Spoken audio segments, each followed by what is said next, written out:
kalabasa. Kalabasa tao, kalabasa, okra, bombay, at saka ahos. So, siyempre, mayroong nor tayo na chicken flavor. Yan, nor. Mayroon tayong gata. Nor. Puro nor yan ha. Puro nor. Hindi yan sponsor mga kabayan ha. So, ang gagawin natin kabayan, magluluto tayo ng munggo. Natin. Bahay dito tapos mga kabayan. So, ito yung pinapaano natin munggo. Pinapalambot. Ay, okay. Tingnan natin kung malambot ba siya. Malapit na. So, durugin natin mga kabayan. Durugin. So, kulang to ng tubig. So, dagdagan natin ng tubig. Diba, kabayan? So, hintayin nyo kabayan yung pagluluto natin. Pagluluto natin ng munggo. Hintayin nyo mga kabayan ha. Ayan kabayan. Pinupulo na po kumukulo. Nalagyan ko ng carrots. Ay manok yan. Yung subak manok. Saka ano, ng okra. O maraming naluto ko ah. Eh, supposed konti lang to, kaso lang. Konti lang, yeah. Kaso lang, ano, marami ang gata na lagay ko. Gusto ko kasi kabayan pag may gata talaga. The best para sa akin gata. Ayan. Ito mga kabayan, no? So, yan po. Yan, sarap nito. Munggo-munggo lang. Ayan. Yan. Titikman natin ito mamaya pag takpan natin para maano siya. Maluto. Ayan po ba yan? Tingnan natin, may kanin ba? Ayun, daming kanin. So, basag yan ang kanin yan. Basag.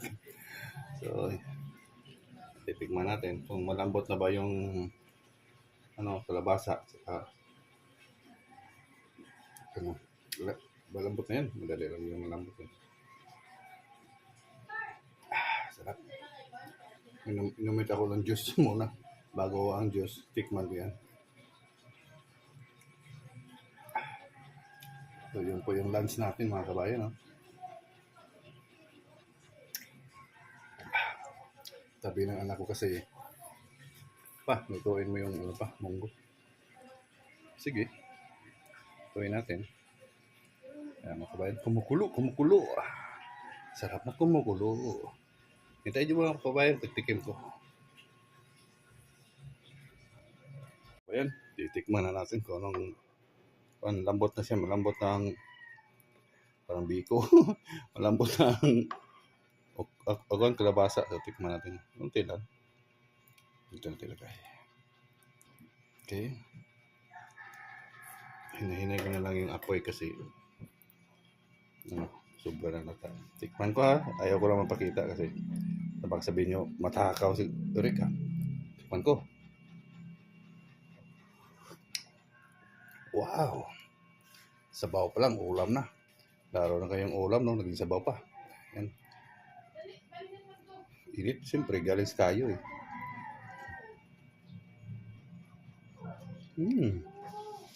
Sarap. Pwede na kabayan kung kakain ko nito. Walang kanin. Ito lang. Ayaw ko magkanin pag ganyan. Tapis mga kabayan, di ba? Sabaw pa lang, ulam na. So, patikman natin sa ating anak kung ano ang iyang ika-comment. So, hintayin nyo kabayan, ha? Sarap yun, no? Munggo with gata. Nagalit na si China. Kasi yung Mingming, yung iring daw, kahit saan pumunta, pabalipat-lipat lang. natin yung kabayan, no? Wow! Salaw lang. Salaw. Ayan, daming sabaw. Masabaw si Hus. Ayan, naku, may ano pa. Ayan, no? So, tingnan natin kung papayag ba yung anak natin pagkuha ng video para maano niya, kung gusto ba niya yung timplada. Hintayin mamaya, kabayan, ha? Pwede na yan. Ready na yan, kainin. Ayan, kabayan, okay na kabayan. Luto na yan. Ang comment ni Anakis, ano daw, kulang sa gata. Usually kulang sa gata para sa akin din. Pero tama siya. Ang comment ko sa kasama ni Gina kasi pinatikim ko ng isang bowl para daw ano, parang Bicol Express. Sana ako na lang. Usually para sa akin talaga yung gata. Hindi kayo mahilig sa gata pero mas okay na yan. Ganyan. Takpan na to ulit. Maya. Ciao na.